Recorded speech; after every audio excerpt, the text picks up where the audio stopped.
Shalom, jemaat yang diberkati Tuhan Yesus Kristus. Kembali kita bersyukur pada Tuhan bahwa di tengah-tengah pandemi COVID-19 ini tetap kita dapat merasakan pemeliharaan dan cinta kasih Tuhan dalam kehidupan kita. Hari ini kita kembali merenungkan kebenaran firman Tuhan yang terambil dari Nehemia 9 ayat yang ke-20 sampai 21. Tema perikop kita dalam persekutuan ibadah keluarga hari ini adalah Tuhan setia dan pengasih. Jemaat Tuhan, bacaan hari ini merangkum periode waktu yang sangat panjang dari kitab Kejadian hingga kembalinya Israel dari pembuangan. Kita bisa melihat belas kasihan Tuhan. Yang pertama adalah ketika Dia memanggil Abraham. Abraham diberikan janji yang begitu melimpah, termasuk memberikan tanah perjanjian yang akan dinikmati oleh keturunan Abraham. Begitu besar belas kasihan Tuhan kepada umat pilihannya, sehingga Dia mengikat janji kepada Abraham dan menepati janji dengan Abraham tersebut. Lebih dari 1000 tahun lewat pun, Tuhan tetap memegang setia janjinya kepada Abraham.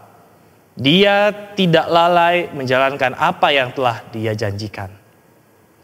Belas kasihan Tuhan yang kembali dirasakan umatnya adalah ketika mereka berada di dalam perbudakan di Mesir. Tidak ada yang memperdulikan mereka. Tidak ada yang memperhatikan mereka. Tidak ada yang mau berjuang demi hak mereka yang telah diinjak-injak oleh Mesir. Tetapi ketika keadaan mereka terdesak dan tanpa pengharapan, Tuhan berbelas kasihan kepada mereka dan memanggil mereka menjadi umat-Nya. Seperti yang telah dijanjikannya kepada Abraham, Ishak, dan Yakub. Tuhan menghancurkan bangsa yang maju dan besar seperti Mesir demi sekelompok besar budak ini, yaitu bangsa Israel. Tuhan memberikan kepada mereka hukum Taurat untuk membimbing mereka agar mereka dapat hidup dengan benar di hadapan Tuhan. Tuhan juga sangat sabar menuntun mereka di padang gurun. Berkali-kali mereka mencobai Tuhan, tetapi Tuhan tidak pernah membinasakan mereka sama sekali. Tuhan tetap memelihara mereka di padang gurun. Ketika mereka lapar, Tuhan menyediakan makanan yang mereka perlukan. Ketika mereka haus, Tuhan memberikan kepada mereka air minum. Tuhan memimpin mereka hingga sampai ke tanah Kanaan. Kasih setia Tuhan juga dirasakan oleh mereka ketika para hakim dan juga para raja berkali-kali menyakiti hati Tuhan. Mereka menyembah berhala yang lain. Mereka mengabaikan Tuhan dan perjanjian mereka dengan Tuhan. Mereka membuang Tuhan dan sujud kepada berhala. Allah selalu mengasihi dan setia kepada bangsa Israel. Namun sekali lagi umat-Nya tetap memberontak. Dalam murkanya Tuhan membuang umat-Nya kepada bangsa asing sebagai tindakan pendisiplinan. Tuhan membuang mereka dan membiarkan mereka tinggal di bawah kuasa bangsa-bangsa lain. Mereka dibiarkan Tuhan karena sakit hatinya yang sangat besar atas ketidaksetiaan mereka. Dalam konteks inilah umat memohon pengampunan dan menyatakan pertobatan. Jemaat yang diberkati Tuhan, hingga pada zaman Nehemia, Israel masih tunduk kepada raja-raja Persia. Itu sebabnya mereka terus memohon belas kasihan Tuhan supaya Israel dapat kembali dipulihkan dan keadilan serta kebenaran Tuhan akan benar-benar dinyatakan di seluruh umat-Nya.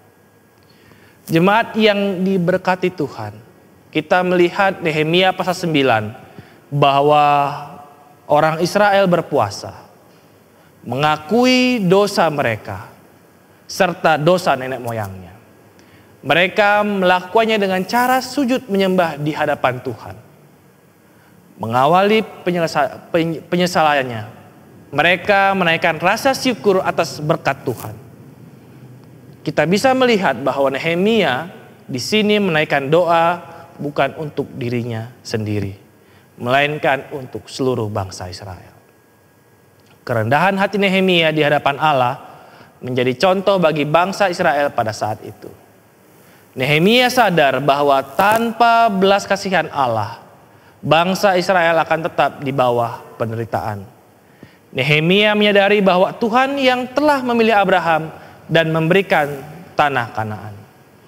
Betapa besar penyataan Tuhan yang dinyatakan ketika Tuhan membelah laut sehingga umat Israel dapat menyeberangi laut Tiberau. Dan Tuhan memimpin dengan tiang awan di siang hari dan tiang api pada malam hari. Melalui Musa di Gunung Sinai, Tuhan memberikan hukum Taurat. Tuhan memberikan mana surgawi dan air di padang gurun. Semua kebaikan Tuhan dibalas oleh leluhur mereka dengan pemberontakan dan ketidaktaatan. Tapi Tuhan tidak meninggalkan mereka. Ia menyertai umatnya selama 40 tahun di padang gurun. Bahkan Tuhan menyertai mereka untuk kembali ke tanah perjanjian yang telah diberikannya kepada keturunan Abraham, Ishak dan Yakub. Maka ketika mereka sekarang telah dipulihkan oleh Tuhan, para pemimpin memanjatkan seruan kepada Tuhan, memohon supaya Tuhan memberikan belas kasihan kepada bangsa ini. Mereka memohon supaya Tuhan menjaga hati bangsa ini dan selalu mengingat bangsa yang sangat cemar dan berdosa ini. Kasih Tuhan selalu menyertai perjalanan bangsa Israel. Walaupun mereka seringkali tidak menanggapi kasihnya, namun Tuhan setia pada perjanjiannya. Pemahaman mengenai kasih dan kesetiaan Tuhan telah membawa umat Israel dalam penyesalan dan pertobatan. Mereka menyadari betapa baiknya Tuhan, meski leluhur mereka seringkali mendukakan hatinya. Penyesalan dan pertobatan itulah yang membawa umat Israel diperkenankan oleh Tuhan. Nehemia menjadi contoh bagaimana Tuhan dapat memakai pribadi tertentu dengan posisi yang dimiliki dan di mana saja untuk terlibat dalam pekerjaannya yang luar biasa. Jemaat yang diberkati Tuhan, sebagian besar dari kita pasti pernah merasakan kasih sayang dari orang tua. Ketika kita masih kecil, terkadang cara hidup kita banyak mengecewakan hati orang tua kita. Kita selalu membuat hati mereka sedih karena tindakan kita yang terkadang tidak baik. Tetapi orang tua kita selalu memberikan kasih sayangnya dengan tulus kepada anaknya. Mereka tidak pernah melupakan dan selalu mengasihi kita. Begitu pula hubungan manusia dengan Allah. Kita selalu mendukakan hati Tuhan. Selalu membuat Tuhan murka. Namun Tuhan selalu mengasihi dan setia menyertai kita sampai akhir zaman. Hal yang paling baik untuk membuat kita semakin mengagumi betapa Allah setia dan mengasihi kita adalah dengan mengenang terus kesalahan yang pernah kita perbuat yang sering tidak berkenan di hadapan Tuhan. Tuhan begitu penuh dengan belas kasihan bagi kita semua.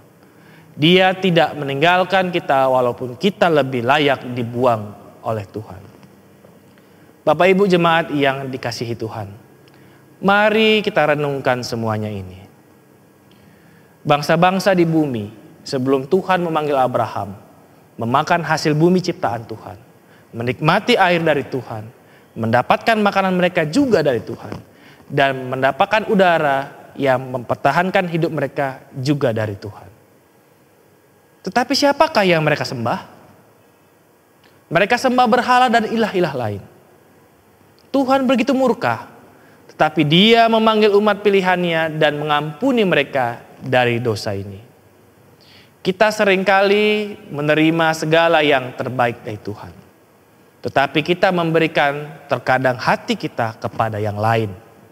Kita sering menghamba kepada hal yang bersifat duniawi. Jika kita menerima segala sesuatu dari Tuhan, maka Dia harus menjadi segalanya bagi kita.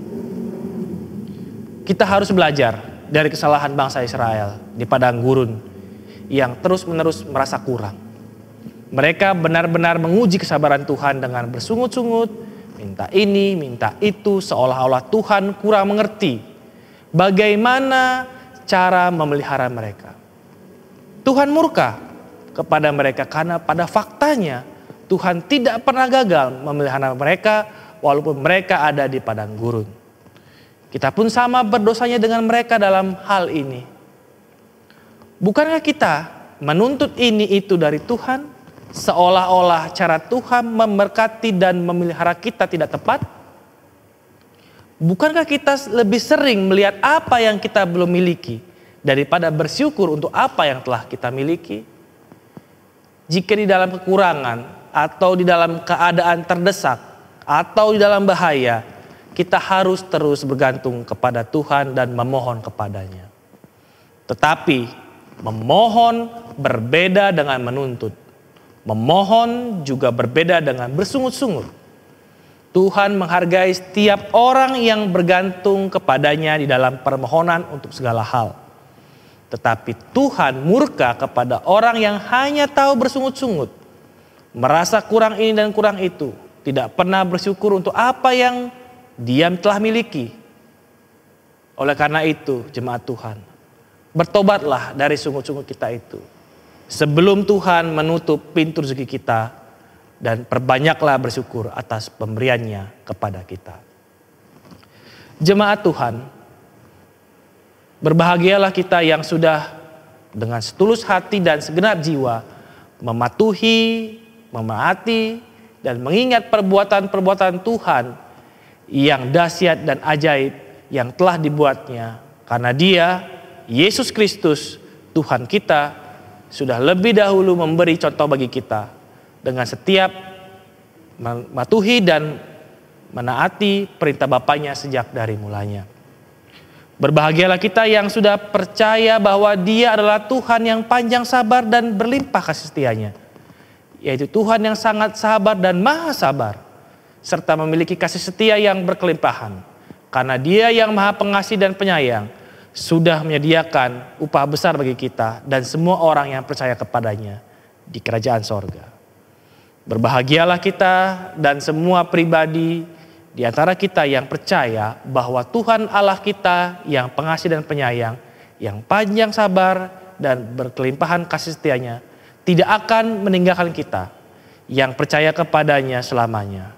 Karena Dia sudah menyediakan bagian hidup kekal yang penuh sukacita dan damai sejahtera di sorga. Jemaat yang dikasihi Tuhan, Tuhan memberikan firman-Nya untuk menuntun kita hidup bagi Tuhan. Siapa yang mau taat, siapa yang mau dibentuk oleh Tuhan, siapa yang mau belajar hidup menyenangkan hati Tuhan, dialah yang akan diberikan hati yang haus akan firman dan memperoleh kelimpahan firman yang akan menuntun hidupnya. Hanya ketika kita menjalankan firman-Nya, barulah kita akan hidup dalam Tuhan dengan damai sejahteranya memerintah hidup kita. Kasih setia Tuhan adalah kekuatan dan sukacita kita menjalani kehidupan. Kasih setia Tuhan adalah pegangan kita untuk tetap berpengharapan kepada Tuhan. Kesetiaan kasih Tuhan tidak perlu untuk diragukan lagi. Tetapi yang perlu untuk dipertanyakan adalah kesetiaan kita kepada Tuhan. Karena betapapun kotornya diri kita, betapapun tidak layaknya kita, Allah tetap mengasihi kita. Allah tahu kita adalah orang-orang berdosa, orang-orang bebal, kotor, dan jauh dari setia. Namun kasih-Nya tidak berubah. Allah tetap mengasihi saya dan kita semua. Penyataan dan pengasihan Tuhan tidak pernah putus terhadap umat-Nya. Oleh karena itu, sebagai umat yang diselamatkan, kita harus meresponnya dengan sungguh-sungguh taat dan setia kepada Tuhan, serta hiduplah dalam kasih setia Tuhan selamanya. Tuhan Yesus memberkati kita sampai Maranatha. Amin.